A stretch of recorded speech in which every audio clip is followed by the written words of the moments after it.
very joyous and powerful statement of peace throughout the world. We want to, at this point, welcome our keynote speaker, the Senior Advisor to the United Nations Secretary General on Policy, Ms. María Menéndez. Welcome.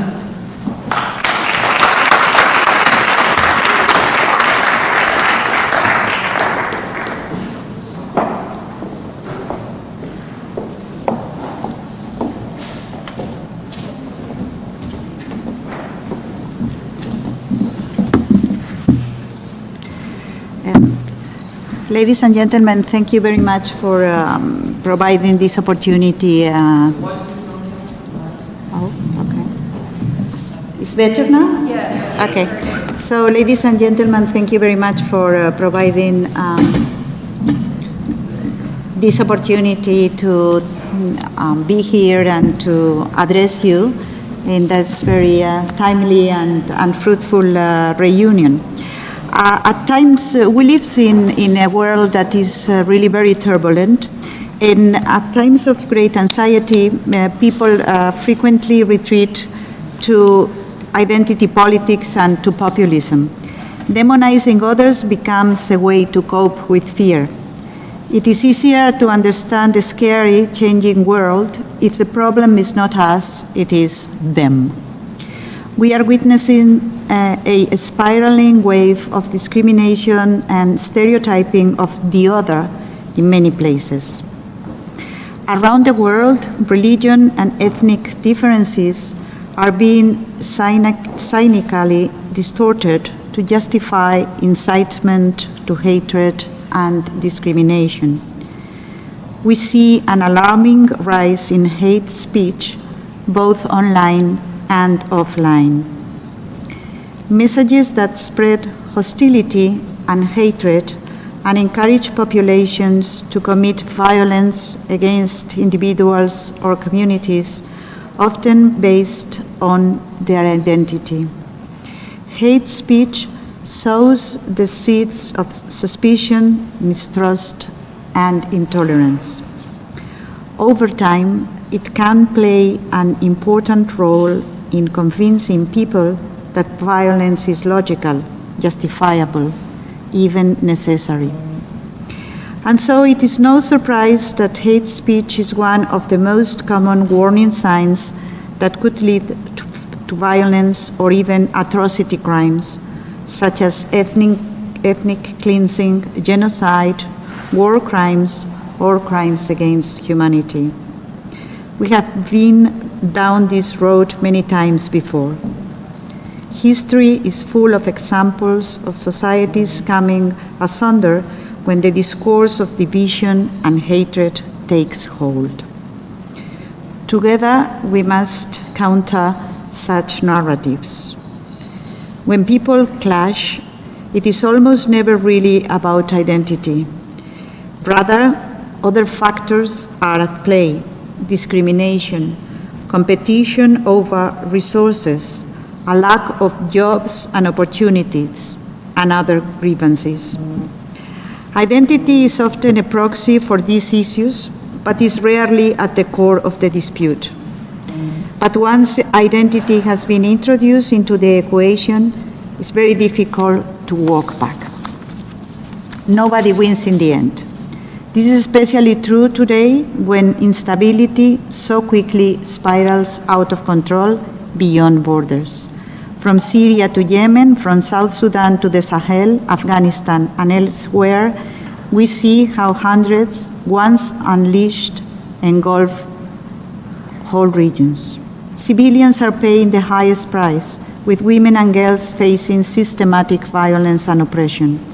And this is not a problem limited to developing countries. We are seeing a discourse of hatred and fear take hold in many Western countries too. Countries that may have thought they have put conflict and identity politics behind them. But no society is immune from these tendencies. Religious and ethnic differences are too easily instrumentalized by populists and demagogues. Refugees, immigrants, and minorities are stereotyped and scapegoated and political figures stoke resentment in search of electoral gain. We can reverse this tide. We must do so. In today's world, many societies are becoming multicultural, multi-ethnic, and multi-religious. This diversity must be seen as a richness, not as a threat. But to make diversity a success, we need to invest in inclusion and cohesion so that people appreciate the benefits of diversity rather than perceiving it as a threat. We must especially invest in the youth. Our challenge is to engage, equip, educate, employ, and above all, empower young people to fulfill their aspirations while contributing to the common good. We need to teach not only skills, but also the values of peace, tolerance, pluralism, and global citizenship. Values are not inherited, they have to be taught. And this is where religious and community leaders come in. They have a duty to stand up against hatred and serve as models of tolerance and moderation. The Secretary General of the United Nations, Antonio Guterres, believes firmly in the power of religion and of faith leaders to shape our world for good.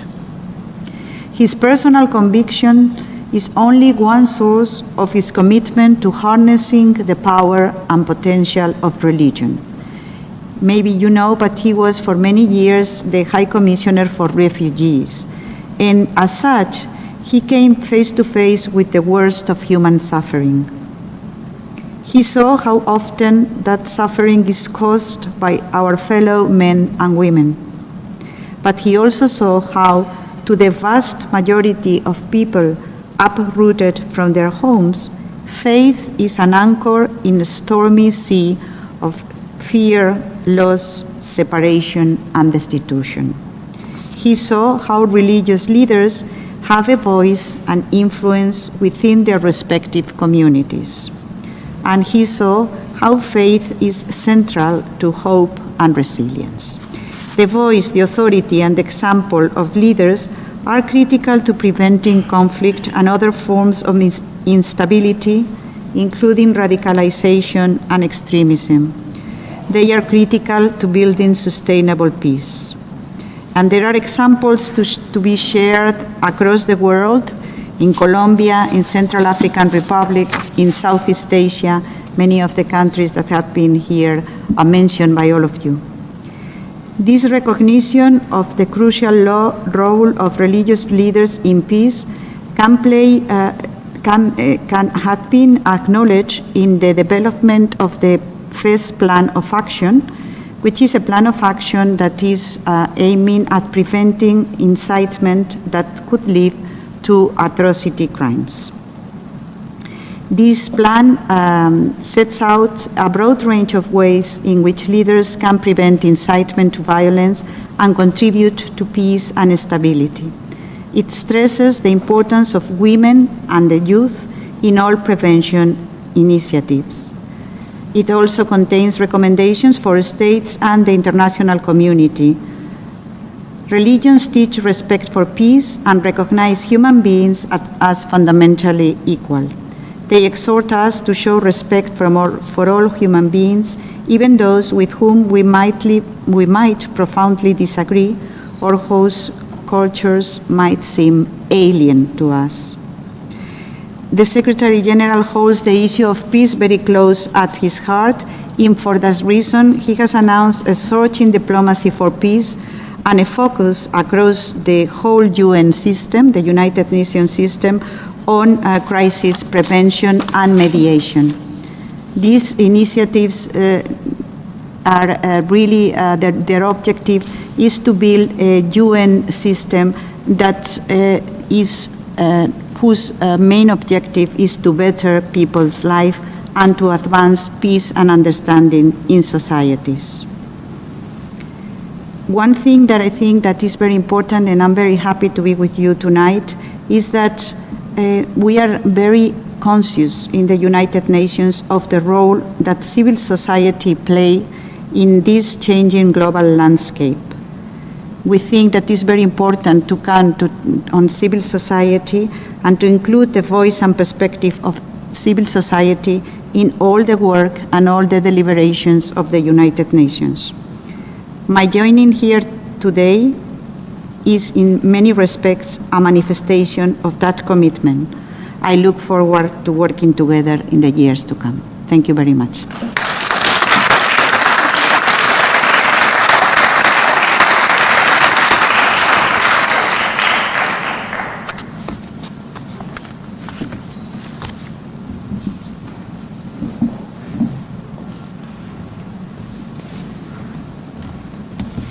Thank you.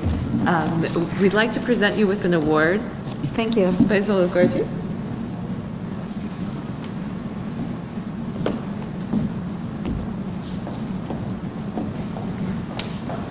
Thank you for all your hard work on behalf of peace.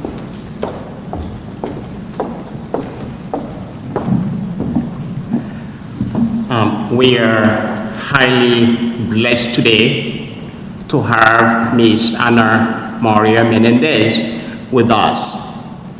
As our tradition at the International Center for Ethno-Religious Mediation, especially for our conference, the annual International Conference on Ethnic and Religious Conflict Resolution and Peace Building, we have a tradition to present a token of appreciation to our keynote speakers, those who have contributed to fostering and promoting a culture of peace around the world. And Ms.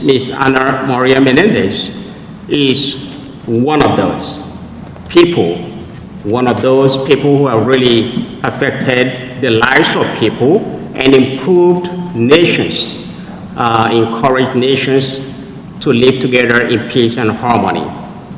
Ladies and gentlemen, permit me to present the ISERM Honorary Award to Ms. María Menéndez in recognition of your outstanding contributions of major significance to international peace and security.